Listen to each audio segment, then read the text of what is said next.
About the very bad this year. Okay. Anyway, Ọlọ́run ló ṣe yìí fún wa. Agbára wa kọ́rọ́rọ́. Ọlọ́run ló ṣe yìí fún wa. Agbára wa kọ́rọ́rọ́.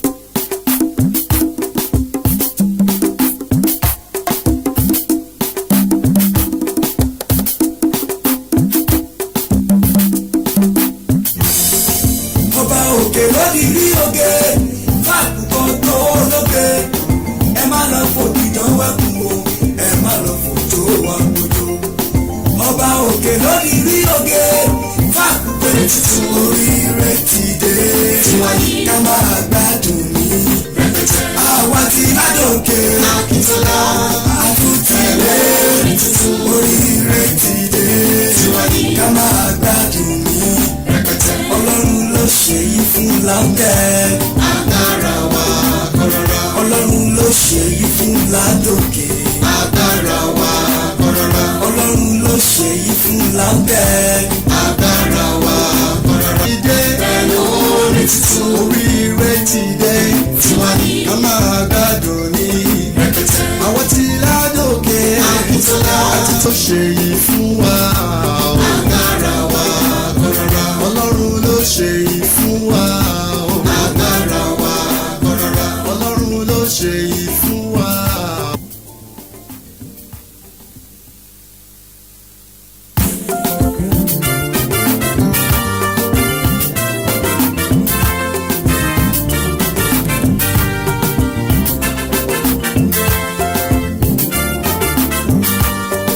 Akintola Ti dé. pẹ̀lú orin tuntun Oríire ti dé. tiwa ní Ká máa gbádùn ní. rẹpẹtẹ. Àwọn ti Ladoke. Akintola Ti dé. pẹ̀lú orin tuntun Oríire ti dé. tiwa ní Ká máa gbádùn ní. rẹpẹtẹ. Ọlọ́run ló ṣe yìí fún wa. Agbára wa kọ́rọ́rọ́. Agbára wa kọ́rọ́rọ́. Ọlọ́run ló ṣe yìí fún wa. Agbára wa kọ́rọ́rọ́. Àwọn tí Ladoke láti ti dé oríire ti dé ká máa gbádùn ní. Àwọn tí Ladoke Ọlọ́run ló ṣe yìí fún wa. Agbára wa kọ́rọ́rọ́. Ọlọ́run ló ṣe yìí fún wa. Agbára wa kọ́rọ́rọ́. Ọlọ́run ló ṣe yìí fún wa.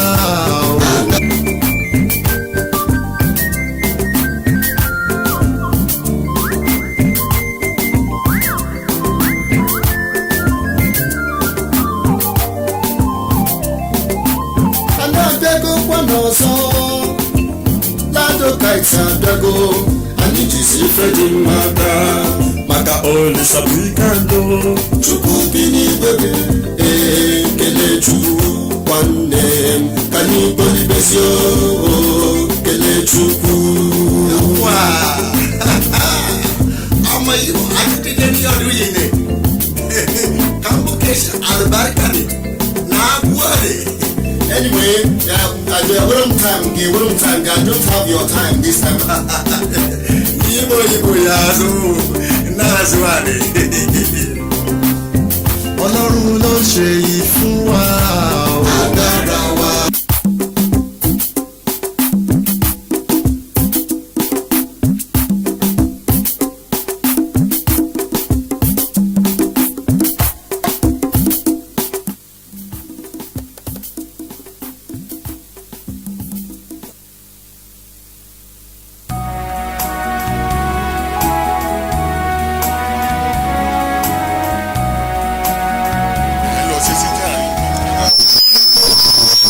We're singing, all dressed in splendor, as your promise again is kept. Oh, there is sweet rainbow, allure my feelings, make it so timeless day. Please let us have the anthems. Nigeria, we hail thee.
of the Faculty of Management Sciences.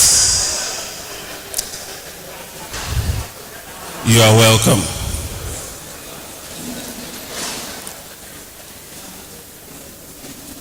The Vice Chancellor by the University Librarian, Professor Adekunle Ebijua. You're welcome, ma.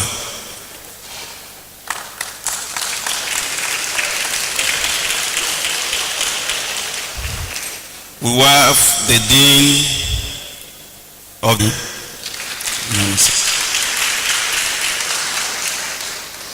Now I would like to recognize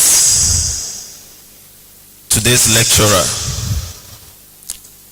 the faculty lecturer, Professor Onaolapo Adekunle Rahman.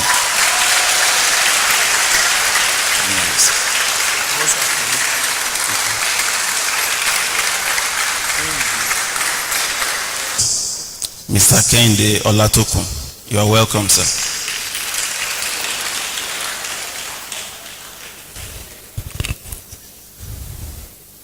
Professor Abiola Idowu is also here with us this morning.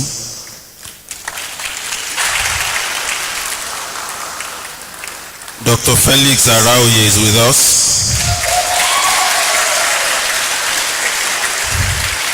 We have Alhaji Wasiu Ganiyu.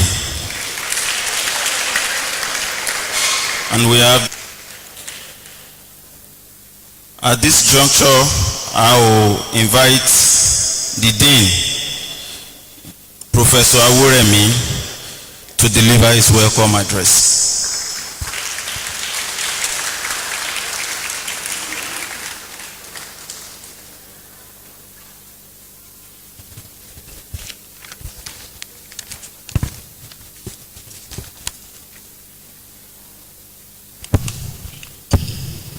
To God be the glory. The Vice Chancellor, ably represented by Professor, the University Bossa, Mr. Kende Olatokun,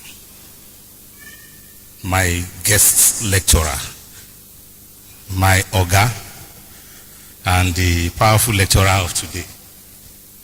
My professors, Professor Abiola Idowu, Professor Akin Jonathan Oyedokun, Professor Ikiola Olaifa, Professor Dosumu Victor Ayodele,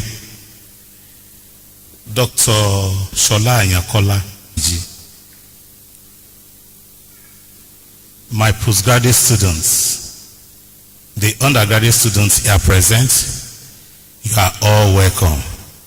A special faculty officer, thank you for your presence.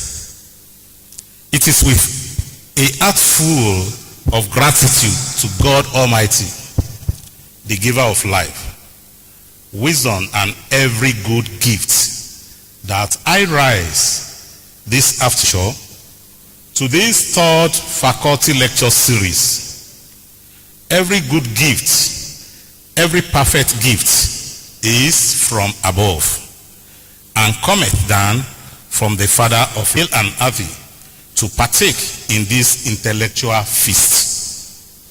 This lecture series was conceived as a deliberate platform through which faculty periodically open its door to critical, evidence-based conversation on issues. It is our modest but sincere contribution to marketplace of idea and a demonstration that the ivory tower must continually speak to the reality of the society that sustain it. Today's lecture, titled Financial Literacy, the Lacuna in Personal Financial Management, Poverty and Nigerian Economic Growth, a pedagogical synopsis, could not have come to could not come at a moment fitting time, as a nation growing body of scholarship now points to a factor that is often overlooked in our national discourse: the widespread deficit of personal financial literacy among our citizenry. Households that cannot plan, save, invest, or manage debt prudently cannot speak directly to the lacuna that touches every home, every classroom, every marketplace across our land. It is a source of immense pride to the fact of great distinction, Professor Adekunle Rahman Onaolapo.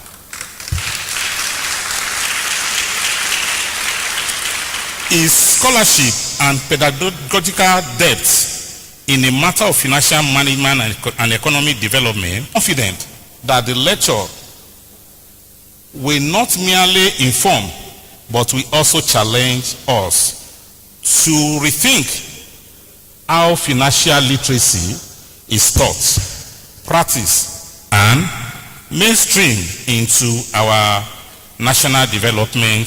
Appreciation to the Vice Chancellor and the University management for their unwavering support for scholarship and academic engagement in this nature, and that have brought this moment from sister institution, our students and members of the press to engage actively with the lecture and help close this lacuna in financial literacy for the good of our people and the growth of our dear nation.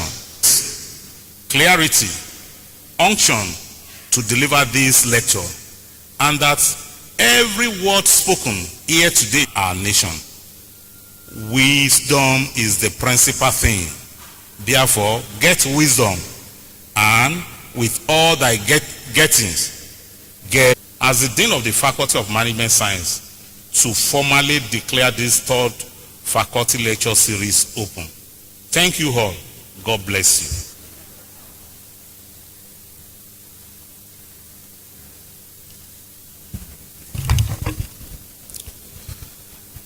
I would like us to perform a little as we invite Professor Ebichua to deliver the Vice Chancellor's remarks.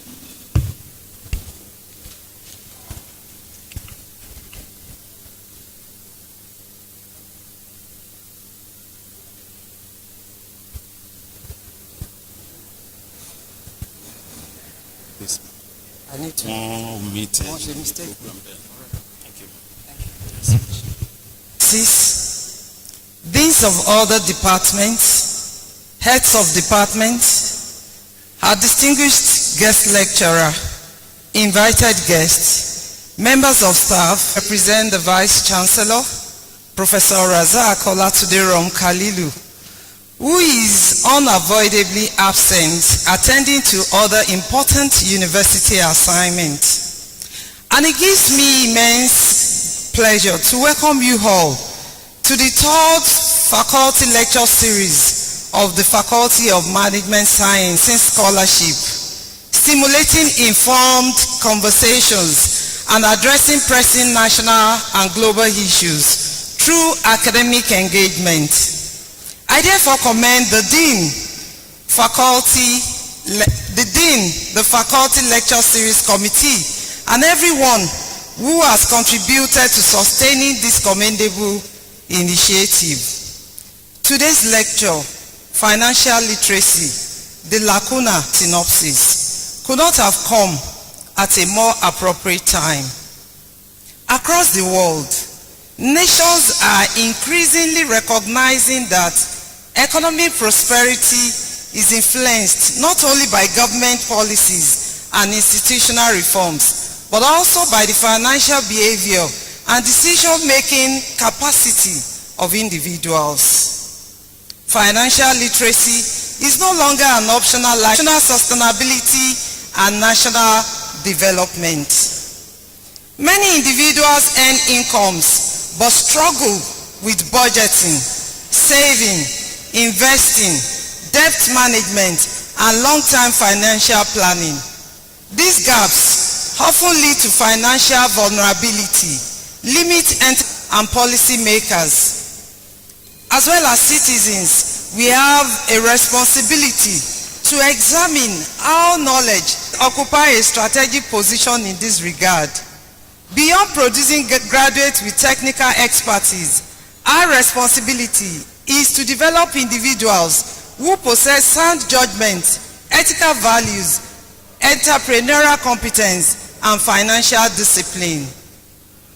A financially literate graduate fully to society and adapt successfully to an increasingly dynamic global economy.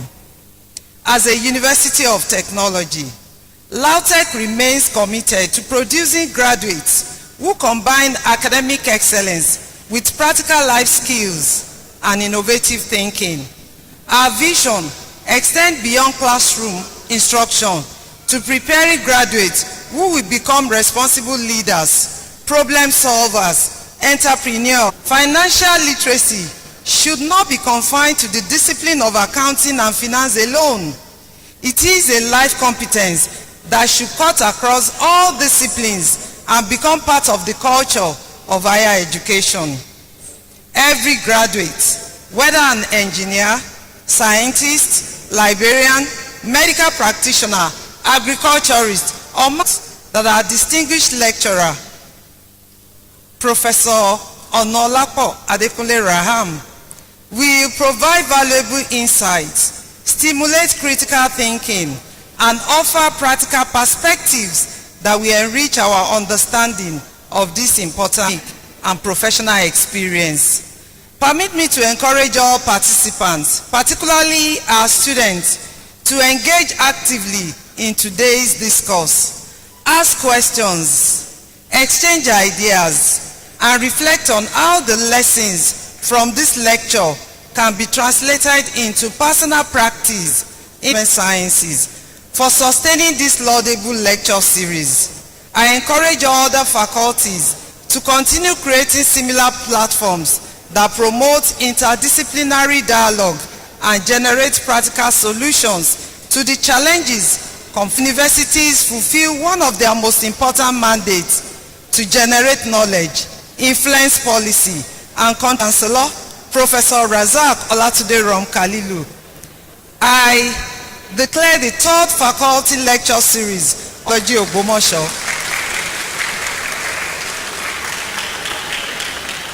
May God bless Oyo State and may God bless the Federal Republic of Nigeria.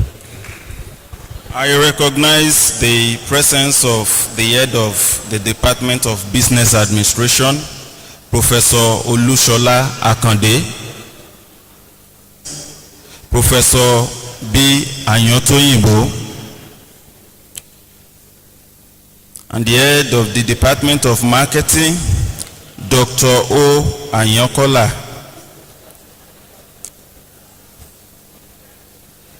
And in no particular order, I recognize Professor Oyedokun Akitunde Jonathan, Professor Olubunmi Olaifa, Dr. Akintola Adewumi, Dr. Kayode Ojedele, Oruf Oladejo. At this point, I invite the guest lecturer onto the podium.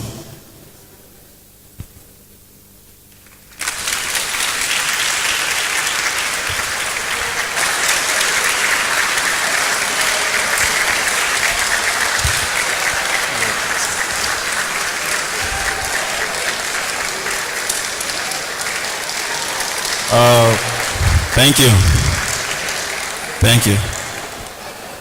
The citation of Professor Onaolapo Adekunle Rahman will be read by Dr. Mrs. Mado Gegelesho.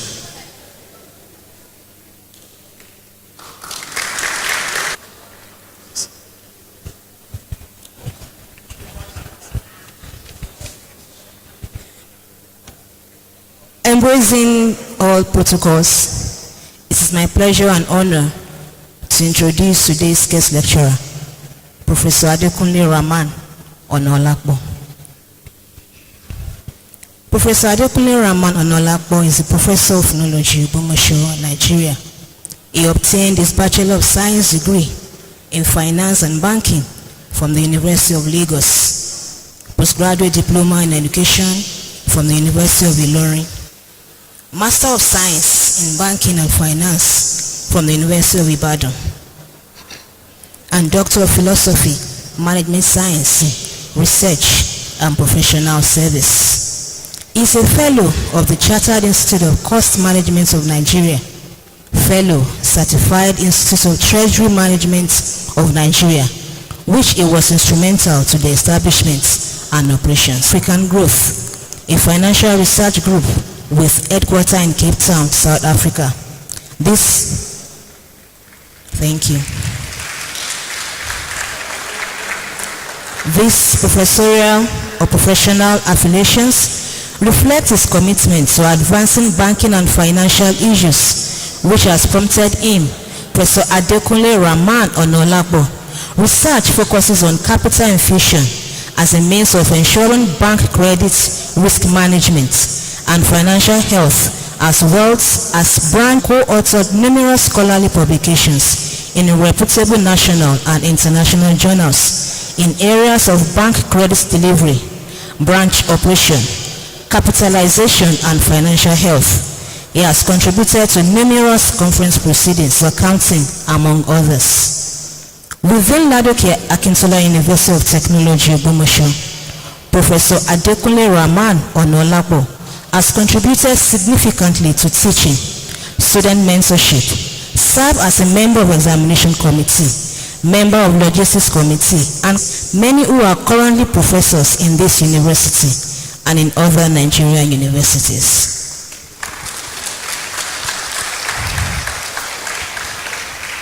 Through these roles, he has demonstrated a deep commitment to academic excellence and the development of future professionals in accounting.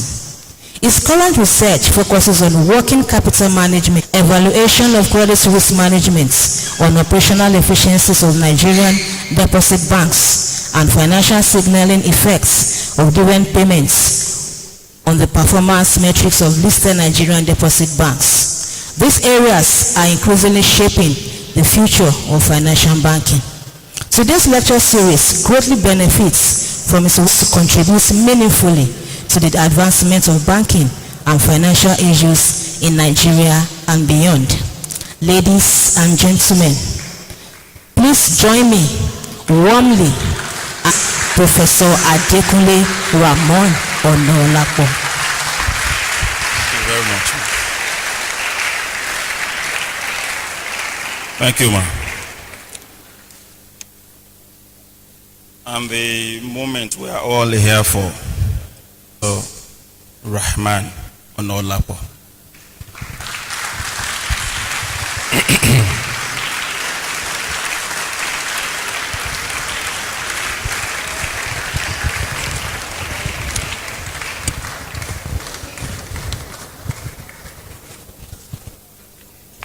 Without the University Librarian, Professor Mrs. Ibujua, you're welcome, ma.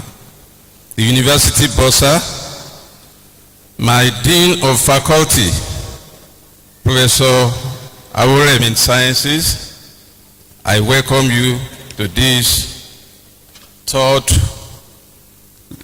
Faculty of Management Science lecture series. The title of the lecture in Personal Financial Management, Poverty and Nigeria Economic Growth, a Pedagogical Synopsis. Before I go on in the lecture, I wanted to impress it on people who might not be able to in personal finance, missing variable in personal financial management, poverty and Nigeria economic growth. lecture, and I sincerely appreciate the support and encouragement of the Faculty of Management Sciences and colleagues whose inspiration made this lecture possible. The lecture examines financial literacy as a critical driver. The choice of this lecture topic was inspired by three significant experiences that have shaped my understanding of the critical role of financial literacy in personal and national development. Embarked on by the members of Academic Staff Union, some of which I can recall in 1997, 1998, 2016, 2017, and recently in 2020, strike stopped activity within the university. But more than this, its major effect was in the hardship that it has caused many academic working within the university and non-academic member of the university as well. Now, it has resulted in very serious financial hardship in the 9 months, 18 months, 8 months, and the other period where the stock lasted, and who are financially literate to some extent. The second experience that has motivated this particular lecture is the plight of retiree in Nigeria.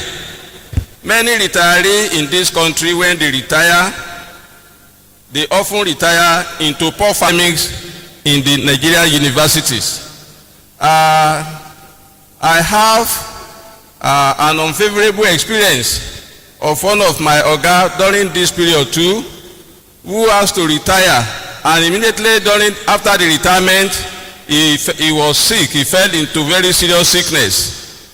It was obvious that the sickness was the cause of his death, and I believe the last of this experience is the way students in Ladoke, they demonstrate wealth by purchasing costly items, iPhone and cars, whenever they come across any form of financial of many Nigerian students, workers, retirees, and households to financial insecurity arising from inadequate essential life skill for effective personal financial management, long-term financial security, and sustainable economic well-being. Next slide. Financial literacy can be understood from the perspective of different types of literacies that are presently being learned by scholars and learners, financial literacy education, and so forth. Whereas all the different intelligences are important, intelligences that determine economic well-being, such as financial intelligence, that is pivotal for individual and family prosperity and peaceful coexistence, are conspicuously omitted in most education curricula in Nigeria. This is one of the reasons why this particular lecture becomes germane. Out of the three, them are supposed to engender in learners spiritual intelligence, that is the knowledge of spiritual well-being, physical and social intelligence, the knowledge to also involving academic and scholastic intelligence, also occupy the attention of specialized institutions. All this learning, especially scholastic and professional education, are to encourage learners to go through school, get good grades, first class or second class target is becoming a mirage, because it is not in all circumstances that people should graduate and they get good job. And this brings us back to the concept of financial literacy. What is financial literacy? It is a knowledge or literacy ability. According to Kiyosaki 2008, financial intelligence enables individuals to earn more income through informed financial decision, protect wealth from unnecessary knowledge about how to leverage money to build wealth through investment, as well as continuous improvement in financial knowledge and adapt to changing economic realities. Financial literacy is an aspect of both behavioral science, saving habit, investment decision, debt and risk management, retirement planning, and financial discipline, as well as wealth accumulation. Next slide. What is the linkage between financial literacy, poverty, and economic development? Let's try to look at what poverty is. Poverty extends beyond inadequate income. According to Development Initiative, it is defined as a measure of the level of deprivation encountered by a person, which manifests in the form of inaccessibility, whether as a beggar or in the family that needs to be helped. Poverty is also associated with poor financial knowledge, because if people are truly knowledgeable about finance and they imbibe the attitude, they have no reason to be poor. Poverty is also associated to be poor as well. Poverty is also associated with indiscipline and poor money management. It is also associated with limited access to formal financial services and over-dependent. Active income refers to income that an individual will work on to earn money. If he's not working, he does not earn the income. It's only when he works that he gets money. So whether you are a trader or you are an income earner in an institution, you have to be physically present, and it is different from another perspective of income, which is referred to as passive income. How does financial literacy create pathway to prosperity? Through financial literacy, wealth creation, poverty alleviation, and sustainable economic growth. It is the belief of this particular lecture that financial literacy is the critical missing variable linking personal financial. Next slide. Can financial literacy fight poverty? According to Luzard and Mitchell 2017, financial literacy can increase its earning ability. It is believed here that one stream of income is not enough. When we have only one stream of income, it is like having all our effort in one single basket. And there is a law of portfolio management that states that when all income will be seriously affect the family that has that particular one income. Secondly, if an individual or family is committed to save a given percentage from every income earned, it has no reason to be poor. Thirdly, if an individual or family saves substantial earn unexpected income, we all know how unexpected income comes, but where a person is not financially literate, once the unexpected income is received, it is spent as a normal income. Thirdly, enable entrepreneurial opportunities by setting up own business, investing in shares of other company or startup company, or invest in real estate and commit self to financial discipline. These are the structure that financials to these structures. There is no reason for that particular family to be poor. What is the nexus between financial literacy and poverty reduction? The global context. To 34% in 2018. But after the COVID pandemic, this particular gain was reversed, mainly because it refers the poverty gain, poverty reduction gain, and poverty seems to have increased, especially among the sub-Saharan countries. In Nigeria particularly, over 40.1% or 82.9 million people live below the national poverty line. The World Bank also projects that Ending extreme poverty. This is believable because 2030 is just about 4 years away, and attaining anti-elevation program which are driven by weak policies, inadequate infrastructure, limited access to technology and credit will also result into low productivity, low literature, but provided only a partial explanation to how to reduce poverty. The persistence of poverty calls for alternative and complementary solutions beyond conventional policy intervention. Financial literacy is an education system, a means of educating the masses. Education promotes human development, but financial education uniquely equips an individual to imbibe financial discipline, saving culture, investment behavior, and sound financial decision making. Ben Caleb 2018 identified financial intelligence as a contributes to knowledge about tenure poverty. By tenure poverty, we refer to poverty that arises from loss or cessation of active income, especially among salary earners and retirees. Basis of economic cycles.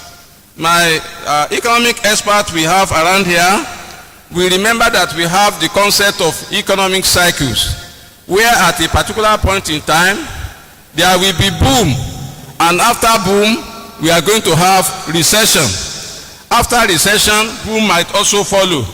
Boom, and there are scriptural accounts of financial literacy in both the Holy Bible, Genesis 41, and the Quran, Surah to Yusuf, chapter 12, verse 43 to 47. We are management in Egypt. We all remember in the Bible the concept of lean cows, 7 lean cows, devouring 7 flesh cows. And if it were not for the divine intervention whereby Joseph of Egypt as a nation today, it was through Joseph's economic planning, by putting aside what was earned during the period of the time of Egypt, is something that will happen, that can happen to every individual, whether we are salary earner, whether we have businesses we are doing, whether we are working as an employee or we are an employer. There is a recession. This lecture therefore is to examine financial literacy as the missing variable that link personal financial management, poverty alleviation, and national sustainable economic growth. It is the opinion of this lecture that financial literacy is not merely an education outcome, but it is a strategic instrument for reducing poverty, strengthening financial resilience, and promoting. According to OECD 2014, the cross of financial literacy is personal financial planning and discipline, whose major preoccupation is personal of expenditure. And these 5 major classes of expenditure are categorized into consumptive expenditure and productive expenditure. Whereas the consumptive expenditure is an expenditure which consumes whatever income or salary earned. The productive consumptive uses of income include taxes, debt repayment, and living expenses. Whereas productive expenditure consists of tithing, that is given to the poor, and putting some money aside for the property supposed to be kept aside in order to actualize investment goal. The consumptive uses are for the present, but productive uses are reserved for future benefit, since tithing is assumed to be for propagation of faith, while the government determines taxes, personal conviction and discipline determines allocation to the other 4 expenditure head. From oftentimes create negative savings and increase the size of debt, while financial literacy, discipline and planning are not put in place to manage peer group influence. Next slide. We have a slide here, namely budgeting and expense management, saving and investment, debt management, retirement planning, insurance and risk management, understanding financial. We mean creating a plan for spending and saving based on income and expenditure. We can ask ourselves this question: when last have we made a budget about our income? Working for the government or working for ourselves? Saving and investing. This refers to setting aside money for future use and growing wealth through investment. Debt management. What we end up with is that debts are often made complex as they increase from month to month. And in fact, some people have taken it upon themselves that borrowing, this is another concept of financial literacy. Whether we like it or not, many of us working for the government today, we are more or less like a wasting asset. And one day they will ask us to go and retire. Are we planning for the time when we are going to retire, such that after retirement we have something that we can fall back on after work? Next is we can do it. One way or the other, there will always be financial setback. We do even experience financial setback one way or the other as a worker. Sometimes we think that salary will come on the 25th of the month and it doesn't come until the 3rd of the next month.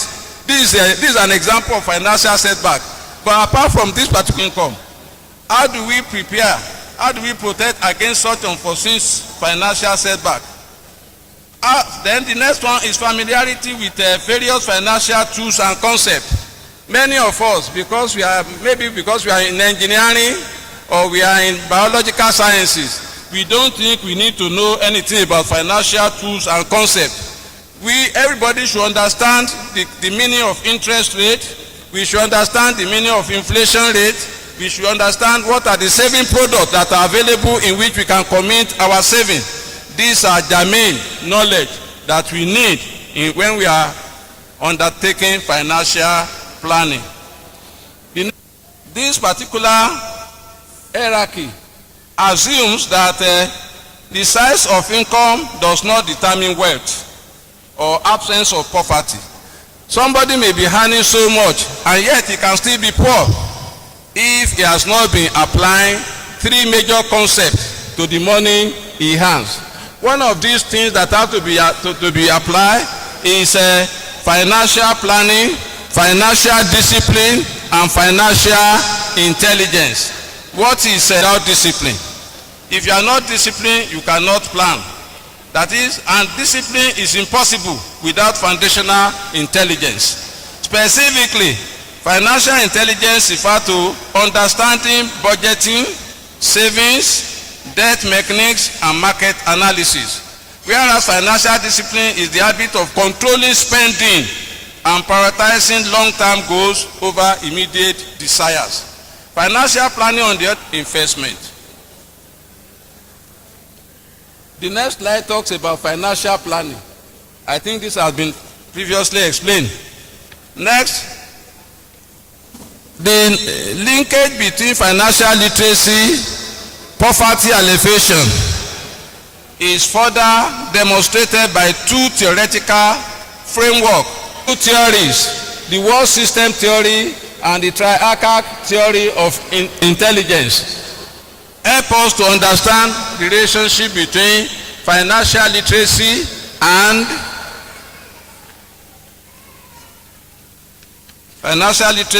poverty alleviation. It's just about how do we go about budgeting, how do we go about saving, how do we go about putting into place appropriate each particular theory. The whole world is partitioned into 2. Is partitioned into 3. The first is the core nation. Certain set of countries are referred to as a core nation. The core nation include the United States and Germany along that side. Then we have another group of countries which we refer to as the sub-peripheral country.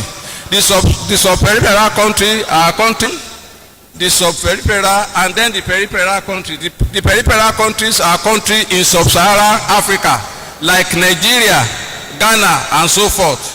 It is the belief of this particular theory that financial strategy are not universal, and what applies in the core nation may not be easily applicable in we face high poverty rates and systemic instability. There is a standard Western wealth advice structurally we fail in peripheral country like our own country Nigeria. What happens is that what works in the core nation will not work in our own country, and the advice is that and we are now advised that in order to survive we need to design hyper-localized strategy and active inflation defense. The core nation high capital concentration, global market control and relative systemic stability. And so in this type of nation, one can rely on broad global stock, international bond and structured institutional pension. But inflation, extreme currency fluctuation, severe vulnerability to economic shock. For instance, in Nigeria, we have had about 8 recessions between 1960 and year 2020. So what are we expected to do in order to microfinancing activity, embark on aggressive active inflation hedging and fractionated asset club? What do we mean by fractionated asset club? We do see that many of us do join social club. We join social club. Many of us do join sports club and we join religious club. The question, we don't have enough money to do that. By joining investment club, we are encouraged, one, to save, and we are also encouraged to invest. When like mind come together, investment clubbing is a way out of poverty. The other theory is the triarchal matrix of financial decision making. This recommends the use of another form of skill is experiential skills, and the last one is a practical skill. These 3 skills are necessary to move a person away from poverty to buoyancy, and in particular, analytical cannot be able to effectively plan to exploit what is going on. Calculating compound interest curve and systematically analyze debt amortization schedule. The outcome, this will generate low column, that is the analytical skill. Possession of experiential skill is behavioral. There are many of us who are likely going to have pitfall. The pitfall we have in last month also repeat itself when we get to the second month and to the third month and on and on. What this particular skill requires is that we try to monitor the skill. We monitor what is our experience in the last month. What are those things that has actually caused us to spend more than what we earn? What are the steps we take in order to reduce this type of pitfall market cycle? The outcome, this helps us to build psychologically resilience and permanently rewind against repetitive financial pitfall. The last one is practical skill. This skill is contextual, and it helps us to navigate real-world environment variables such as localized inflation, changing tax implication, and sudden market volatility. A debt overhang to a financially buoyant environment. The next slide. The next slide is about what we are saying, that when poverty streams have been crossed, how do we move from poverty to sustainable economies? From this pillar, we have poverty alleviation and financial freedom. In order to move from poverty to economic buoyancy, we need 3 major pillars. The first is the saving pillar. The saving pillar is supposed to provide the shock absorber designed to smooth consumption and guide the superstructure against immediate economic disruption. What we are trying to say here is that we do not have one single savings window when we have that we face on a monthly basis. So when an individual can only build an impregnable fortress against poverty by maintaining mathematically correct proportion of capital allocation across all the three pillars. That is, if somebody is earning income, the income he has must, the first one which we call the shock absorber. This shock absorber is maintained in case income does not come in a particular month. And when it does not come, how do we fall back on? If we have not planned it effectively well, we might begin to consume both the one we plan for savings as well as the one we plan for investment. When the second one is the insurance platform or the insurance pillar. This is the one we refer to as the blast shield, a protective membrane safeguarding accumulated assets from catastrophe, life events, sickness, emergencies. There should be a fund that is created for that particular one as well. The last one is the investment plan. This particular pillar refers to the aggressive acquisition of productive income generating assets designed to build compounding and long-term wealth. The essence of advising towards aggressive freedom, that whether an individual is employed or is a business owner. I previously mentioned that whether you are a business owner or you are employed, you are a wasting asset. And a particular time will come when the energy you are using now will fail you, and you of one's life, it becomes very difficult to retire into bliss. So we present a way to solve this problem. What we are recommending is that when savings are going to be made, savings should be made into a chamber which we refer to as the rainy day fund. The rainy day fund. Many of us do have savings. Many of our savings are only put in one particular account. When we put all our particular rate, we consume all of the savings and then we don't have anything again until we partition whatever saving we have into these three chambers. One for the raining day, which is deployed for sudden unexpected emergencies, that is temporary job loss and so forth. And the second one is that when we are putting money in the raining day because of circumstances, and there is something that is generally referred to as the Parkinson law trap. The Parkinson law trap says expend to a single account for a generalized raining day. When the rain comes, all of these savings will be used. So it is better to have a raining day fund, to have a contingency fund which is deployed for predictable major destination, capital strictly, and marked for aggressive acquisition of income generating assets. True financial discipline requires strict systemic separation of funds into this sealed chamber to prevent emotional misallocation. Next, we have the next thing that they are financially independent. But this lecture believes that there is nothing like financial independence or financial freedom until your passive income is greater than your living expenses. I have previously mentioned what we mean by passive income as compared to active income. Your active income is the income you earn because you go to work, or because you go to your shop, or because you go to your business, or something like that happen.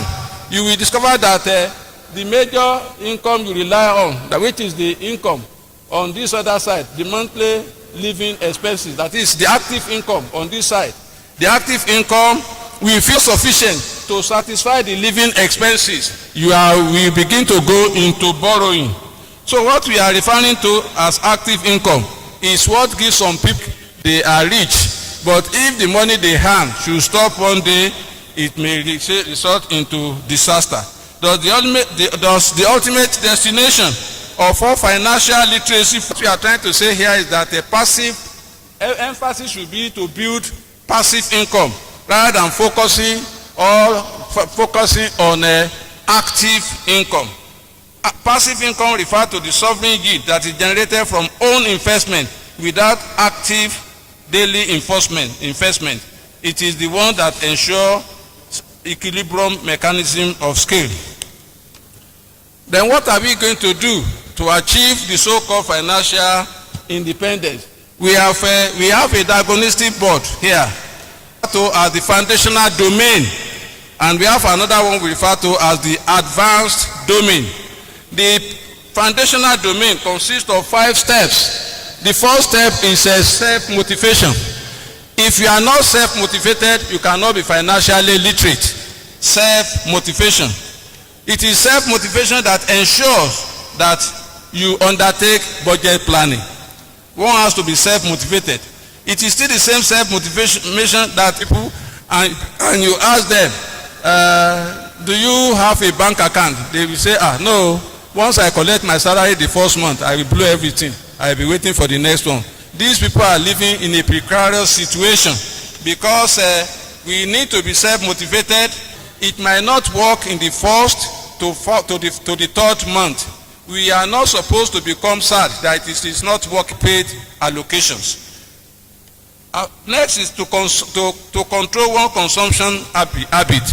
It is common, especially for salary earner, to undertake what is known as impulsive purchase.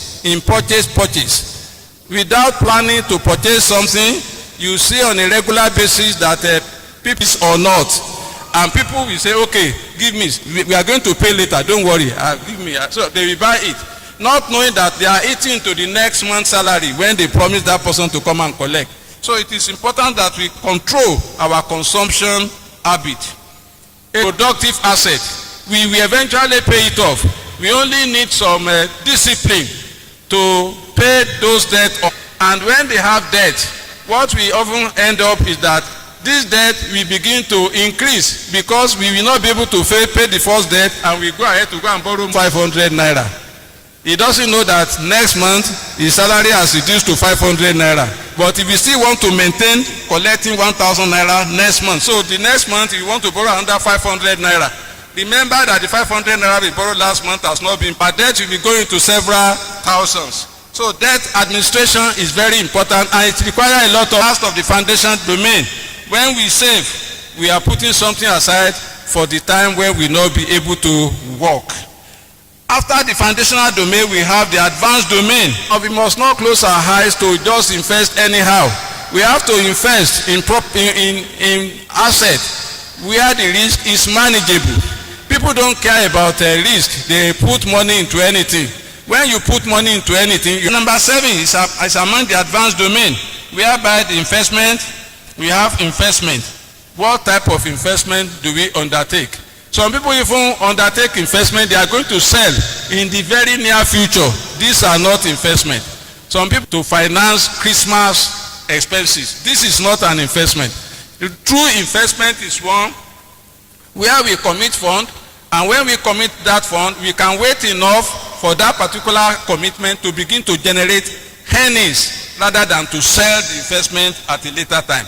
So with these 6 and 7, it is a clarion call to many of us that are working that we need to plan for our retirement with distinctive behavioral and cognitive domain, which we have just listed here. We refer to them as foundational domain and advanced domain. The next one, we ask ourselves this question: how does 4 engine, and on the other side we have another 4 engine. In the middle, what we have there is the sustainable development goal. The first sustainable development goal is no poverty. Individuals have some functions to perform, and the institutions also have certain functions to perform. Understand how to utilize and deploy money. Many people do not understand this, and without that, we are creating avenue for poverty at a later time. When we have sufficiently saved, then it is essential for us to demand for financial services. When people save, they cannot save in their room. They will save in financial. Bank intermediation process will be improved, And when bank intermediation process is improved, it means that bank will have sufficient revenue. Bank will have sufficient deposit to lend to commercial enterprises. And when bank do have enough to lend to commercial enterprises, we are going to have enterprises. When we believe that in order to develop a country, it is the duty of government. It is not the duty of government to develop a country. It is the duty of individual living in that particular country by eating less of their earnings and putting a lot of them aside such that such fund can be used to create and come to the blueprint for economic resilience. The first one we refer to as Protocol Alpha, and the second one we refer to as Protocol Beta. The Protocol Alpha is directed at individual again. What it says is that we should prioritize passive asset accumulation over depreciating or building asset. Some people have 4 or 5 cars and they believe that they are wealthy. This is not wealth because these cars have to be serviced. And when, in fact, there are some people living in places like Lagos and Abuja whereby they will build a house, and after building the house they will rent out the house to people, and they go and rent another house outside. We begin to ask whether they are stupid. Why? This is your house. They say no, they don't have enough income to be living in their personal houses. But the major target here in some of us that are living in the inland is that we want to say to that house we continue to pay electricity bill and repair bill. This is not an investment. We think it's an investment because when we have built a house we will not be paying rent. When we don't pay rent, we pay more than rent eventually because we are going to join the members of a landlord association, and individuals should fractionalize investment. What we are trying to say here is that it is not always easy to build, to set up an enduring investment. But we begin to ask ourselves, how does Aro in Yoruba land or where and so forth, people join group, and when they join group, this type of group is used to raise funds so that we are able to get that particular investment. I'm getting back to this question of having an investment club again. We should, as much as possible, get ourselves into an investment club if you are interested in setting up an investment that will be enduring. So as to, that is, such asset club do aggressively bypass low income capital barrier. Under the Protocol Alpha is that we should treat savings intended for investment as a non-negotiable amount. It should be fixed amount. Can't we treat our savings as if it is non-negotiable like taxes, so that we put that taxes aside for ourselves? This is what individuals are supposed to. Mandate of the institution, we refer to this as the Protocol Beta. This mandate requires rigorous financial education. People are not well educated about what financial literacy is all about. We should begin to teach our children how to put money aside. In fact, in some home, the moment some children get money, the first thing is, what is the type of biscuit they want to buy, or what is the type of sweet they want to put the money on. We should try to train our children in such a way that they should have a kind of a piggy account whereby they be putting certain amount of saving institution, expand branchless agent and mobile banking infrastructure to structurally digitize and integrate the unbanked periphery. There are so millions during the time we were changing currency. There was a case of one Fulani man who came to Senate Bank, and he came with about 5 Ghana must go back, full, giving the bank ability to create money. The money is kept in the bush. If they had not mentioned the fact that money should be changed, the man will keep the money inside the bush there. So we are talking about branchless banking, agent banking, highly proportionate regulatory framework to specifically designed to spur fierce fintech competition and innovation. I want us to realize that when we look at the fintech, Piggy First was celebrating that it has hit the 1 trillion deposit, whereas there are so many banks that are having structures that are not having as much. So with fintech, There are so much money that could be encouraged, and how Shaw has demonstrated that financial literacy is more than the acquisition of financial knowledge. It is a strategic human capital asset that shapes financial behavior, promotes financial inclusion, strengthens personal financial management, and enhances wealth creation. The review further revealed that inadequate financial literacy constitutes a critical missing variable in many poverty alleviation initiatives of the government. To the poor, we need guarantee poverty alleviation. There is something they call the end power, and there are so many other things like that the government do design, giving money to people freely without telling them how to use that money. And many youth do key into that particular program, knowledge and discipline to utilize such services and resources. Poverty cannot be eliminated. Consequently, integrating financial literacy into educational curricula and national development policy is imperative for achieving sustainable poverty reduction, inclusive economic growth, and improved quality from debt trap, and as a means of providing security in time of want. This because the foundation of most poverty is derived from an unimaginable consumption debt. Individual wealth will fizzle out before midday. Children should be taught about this tenet of financial education or literacy early in life and encouraged to form the habit. Saving towards investment should be given priority above saving for emergencies and contingencies. Borrowing to acquire income generating assets is a good investment strategy. And note the building of vehicle acquire the size of investment you desire. You can always either wait or consider fractionalized investment. Have to invest in assets characterized with passive rather than active income. This is because a passive income makes the period of retirement more manageable. My closing remark. Ladies and gentlemen, the form of human capital and it's a strategic instrument for sustainable development. While government continue to pursue poverty reduction through economic and social policy, the evidence presented suggests that this intervention will achieve limited success. Central argument of this lecture, therefore, is that financial literacy represents the critical missing variable linking personal financial management, financial inclusion, poverty alleviation, and sustainable economic growth. A financially literate individual is better equipped to solve as well as ultimately create sustainable wealth. Accordingly, financial literacy should no longer be regarded as an optional life skill. It is an essential component of national peace, no poverty, and goal number 8, decent work and economic growth by investing in financial literacy, which offers a practical, sustainable, and people-centered pathway. Is one of the most enduring investments any nation can make in securing its future. Financial literacy is not merely the missing variable in poverty reduction, it is the bridge between economic vulnerability and sustainable prosperity. Thank you for your attention.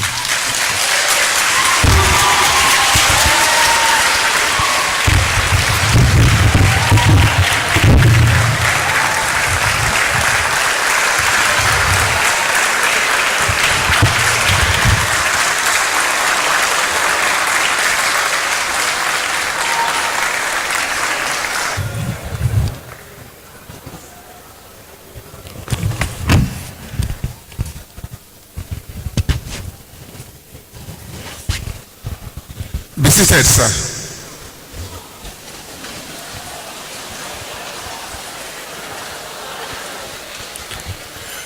Distinguished ladies and gentlemen here present, it is no doubt that when you take away and practice, definitely our story will be changed.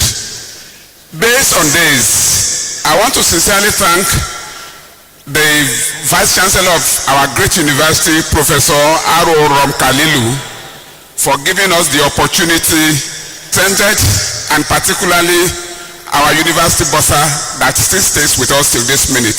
Thank you very much for coming. On behalf of the faculty, I want to thank all our faculty staff, all various departments that we have in the faculty, despite the fact that very many of them are on holidays. yet they still find their way to this hall. I say a very big thank you to you for coming. I want to thank our professors. I say a very big thank you to you, sir and ma. Thank you very much. And to our deputy dean, the deputy dean himself, Professor Oyedoku. Thank you. We will know the importance of Ibadan in stabilizing the economy of the Yoruba nation. And when you see an Ibadan man coming to the fore to declare financial strategies, you thank Professor Onaolapo, Adekunle, Rahman for giving us the strategies to. I want every one of us to stand up and give him a very big round of applause. Ibadan, Maja, wọ́n mara àwájú lẹ́rú, ọmọ àgbàlagbà oyè, bàbá àmàrí pẹ́. Thank you. Wọ́n ní tínú ilé kan bá ń tòrò ẹ lọ kí baálé bẹ̀. When the household is at peace, the chief tenant, the landlord, is the man in charge. Who is the chief landlord here? A man in charge, the leader of leaders, the Moses of our faculty, the one that is leading us to the Canaan land. I want everybody to put your hands together for our Prof.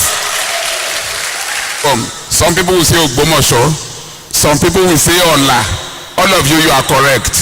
But there is something particular about my dean that you do not know. When it comes to his Oriki delay, my dean, sir, I will reserve that till the day of the inaugural lecture. Once again, I want to thank everyone here present for finding time to come here. And thank you everyone. Thank you very much.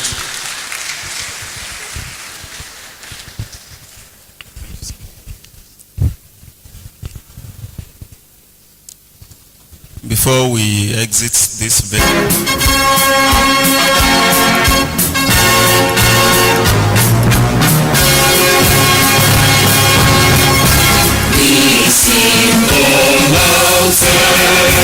your promotion of our bright side is of progress.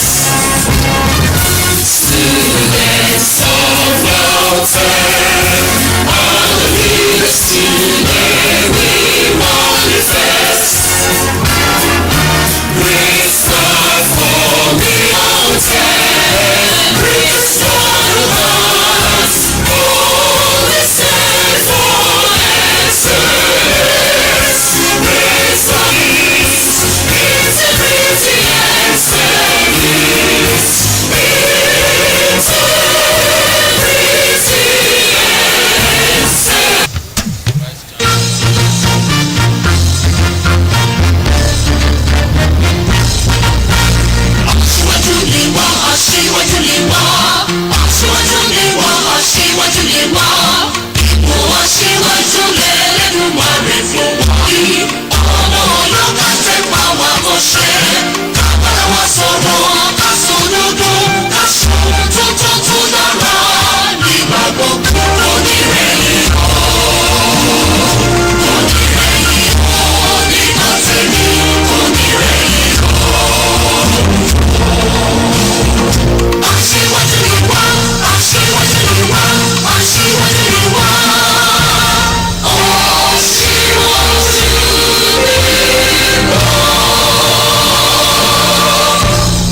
Before we leave the hall, let's observe the Vice Chancellor's procession. This lovely Ladoke, you've kept the promise, now we're singing. All dressed in splendor, as your promise again is kept. Oh, there is sweet rainbow, allure my feelings, make us we together.